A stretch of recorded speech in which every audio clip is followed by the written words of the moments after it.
British लोकांची आठवण इतिहासात एल्फिन्स्टन पुलाचा प्रवास मुंबईच्या गर्दीने ओसंडून वाहणाऱ्या रस्त्यांना आणि रेल्वे मार्गांना सुसंगत करण्यासाठी ब्रिटिश काळात अनेक मोठे प्रकल्प उभे राहिले।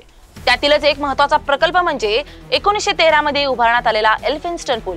हा पूल मुंबईतील पूर्व पश्चिम भागांना जोडणारा महत्त्वाचा दुवा ठरलाय। लाखो लोकांची पावले आणि हजारो गाड्यांचा भार तो दररोज सहज झेलत राहिला। मुंबईच्या औद्योगिक वाढीबरोबरच लोकसंख्येचा विस्फोट झाला आणि पुलावरची वर्दळही वाढत गेली।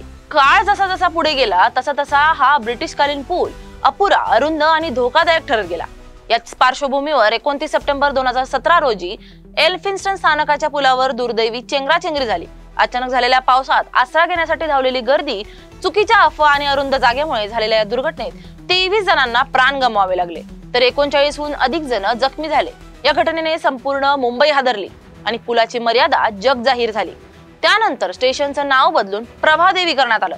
तथापि जवळपास 112 वर्षे जुना हा पूल इतिहासाचा जिवंत साक्षीदार ठरत होता। गव्हर्नर जॉन एल्फिन्स्टन यांच्या नावाने ओळखला जाणारा हा पूल ब्रिटिश काळातील बांधकाम कौशल्याचं द्योतक होता। शेवटी वाढत्या लोकसंख्येच्या आणि आधुनिक वाहतुकीच्या गरजेमुळे 12 सप्टेंबर 2025 रोजी हा पूल कायमचा बंद करण्यात आला।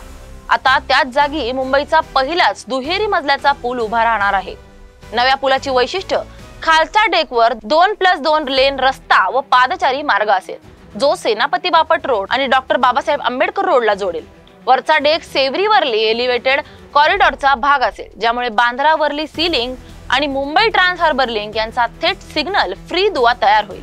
या नव्या पुलामुळे सेवरी ते वर्ली प्रवास अवघ्या 10 मिनिटात पूर्ण होईल, जो सध्या जवळपास 1 तासाचा आहे। अशा प्रकारे एल्फिन्स्टन पुलाचा प्रवास हा ब्रिटिशांच्या सोयींपासून मुंबईकरांच्या दुःखद आठवणींपर्यंत आणि आता आधुनिक भारताच्या नवी ओळख निर्माण करणाऱ्या पुलांपर्यंत पोहोचला आहे।